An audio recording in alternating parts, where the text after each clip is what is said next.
Annually, in the heart of the Nevada desert, an ephemeral metropolis rises from the dust. Black Rock City, better known as Burning Man. A cultural phenomenon, a haven for radical self-expression, where tens of thousands gather to create a world based on art, community, and self-reliance. This year, among the monumental art installations, one stood out. A veteran artist of the festival, known for her ethereal works, had built the piece of her lifetime. A complex sculpture of metal and glass, a mechanical heart that pulsed with a warm light, synchronized with the ambient vibrations.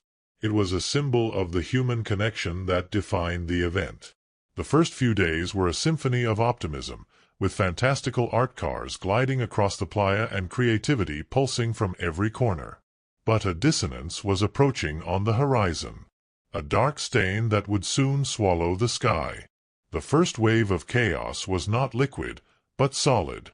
A sandstorm, with winds that howled like predators, descended upon the unsuspecting city. Visibility dropped to zero. The fine, alkaline dust penetrated everything, turning the air into breathable sandpaper. The sound of twisting metal and tearing canvas was the soundtrack of destruction. Entire encampments were flattened. Structures that took days to erect were dismantled in minutes. When the storm finally passed, it revealed a cemetery of broken dreams. The great heart sculpture, though damaged and caked in dust, remained standing. A lone beacon of resilience amidst the devastation, but its pulse of light seemed weaker, more tired. The relief of the calm was a cruel illusion. 24 hours later, the sky, now clear of dust, opened up again, this time with a persistent rain. At first, it was met with cheers, a blessing to settle the dust. But the rain did not stop. On the unique geological soil of the Black Rock Playa, an ancient, impermeable, and perfectly flat lakebed, the water had nowhere to go. What followed was a terrifying transformation. The playa began to liquefy, the dust and water combining in a chemical reaction that created a nightmarish substance. A thick, slick, and incredibly heavy mud with the consistency of liquid plaster. Mobility, the lifeblood of Burning Man, was the first casualty. Walking required superhuman effort. Bicycles, extensions of the participants' bodies, were quickly swallowed by the mud, rendered useless. The heart sculpture, once a meeting point, was now an island in a sea of sludge, its base slowly disappearing, its light a desperate flicker. With the paralysis came fear. The temporary city's infrastructure collapsed. The chemical toilets became inaccessible. The music, the constant heartbeat of the nightlife, was silenced by order of the organizers. The nights, already cold in the desert, became brutally damp, and a collective cough began to echo through the encampments. The danger became explicit and deadly. A man, walking through a seemingly harmless puddle, suffered a violent electric shock from a submerged generator. Panic spread like a virus. They were trapped, with dwindling resources, in a hostile environment that seemed to be closing in on them. Among the more experienced attendees, a sense of strangeness began to set in. The sequence of events was strangely methodical. The official response seemed confused and reactive, almost as if they too were observers, not managers of a crisis. It was then that, amidst the information blackout, something began to spread. Whispers in dark tents, messages exchanged via rare satellite internet terminals. The source was an alleged leaked memo, a document that looked too official to be ignored, watermarked with the seal of DARPA, the Pentagon's Research and Development Agency. The document's language was cold, analytical, devoid of humanity. It described the event not as a festival, but as Phase 1 of a social collapse test. The sandstorm was classified as an environmental stressor for infrastructure degradation. The rains, a method of mobility restriction and morale degradation. The memo detailed the objectives: to monitor psychological breaking points, to analyze the formation of emergent hierarchies under stress, and to collect data on human behavior in forced isolation. The truth, if this was it, was more terrifying than the mud. The suffering was not an accident. It was the experiment.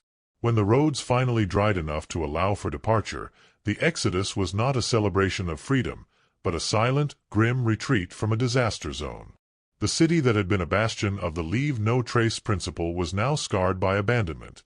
Vehicles mired in the mud, collapsed tents, and equipment left behind. For those who knew of the alleged memo, the scene was the final proof. It was not the result of a disordered panic, but the predictable epilogue of a successful experiment. The sense of violation was universal. The spirit of community, the pillar of the event, had supposedly been exploited to study its own destruction. Mutual trust was replaced by a quiet suspicion. Back in civilization, the official narrative quickly solidified, a once-in-a-century storm, a climatic tragedy. The stories of an experiment were dismissed as conspiracy theories, the predictable product of mass trauma. But for the thousands who were there, the explanation felt too simple. The image of the heart sculpture, damaged and half-submerged, became a viral symbol of the experience, not just of the loss of art, but of the desecration of an ideal. The truth remains buried under layers of official denial and online speculation. Yet, for those who smelled that rain and felt the weight of that mud, a chilling question remains. What if the chaos wasn't random? What if they were just subjects in a test to see how quickly humanity can come undone?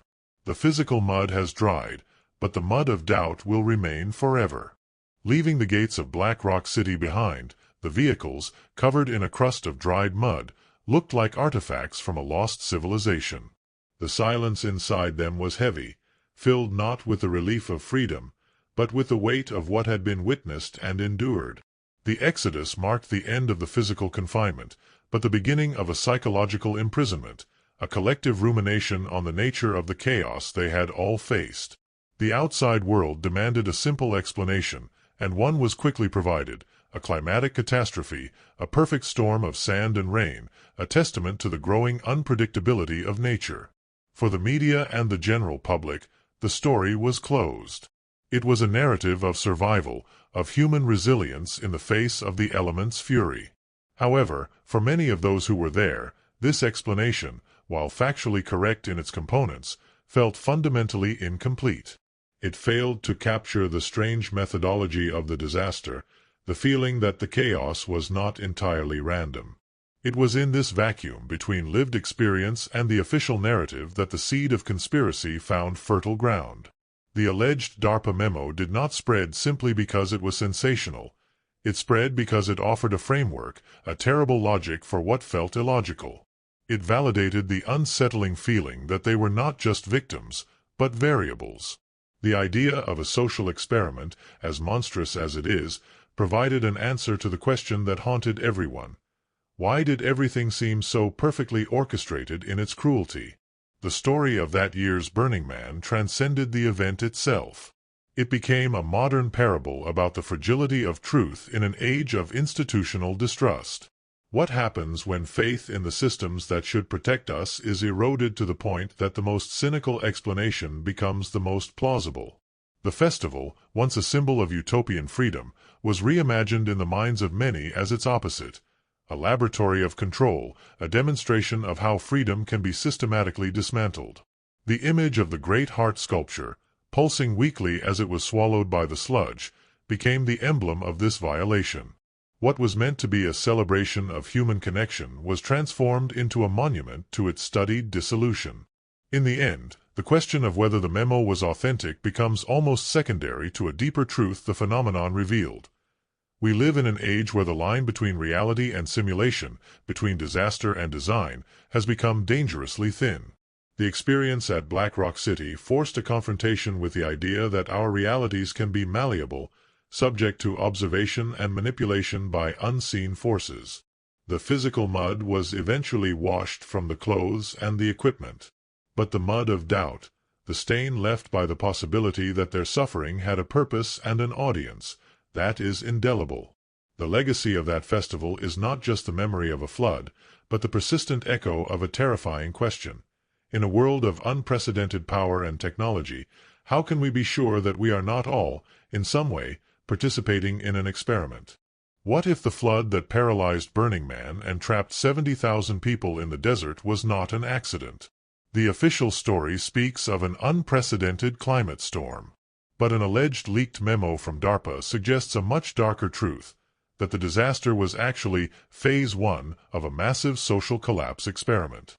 In this documentary, we dive deep into the events that turned the famous art festival into a survival scenario. We analyze the sequence of events, from the violent sandstorm to the torrential rains that created an impassable mud trap. We explore the evidence presented in the alleged leaked document and investigate the possibility that thousands of people were, unknowingly, the subjects of one of the most audacious social experiments ever conducted. Join us as we unravel the facts and theories behind what really happened in Black Rock City. Was it a natural catastrophe or a coldly calculated conspiracy? Leave your opinion in the comments. Don't forget to like, subscribe to the channel, and hit the notification bell for more investigations like this one.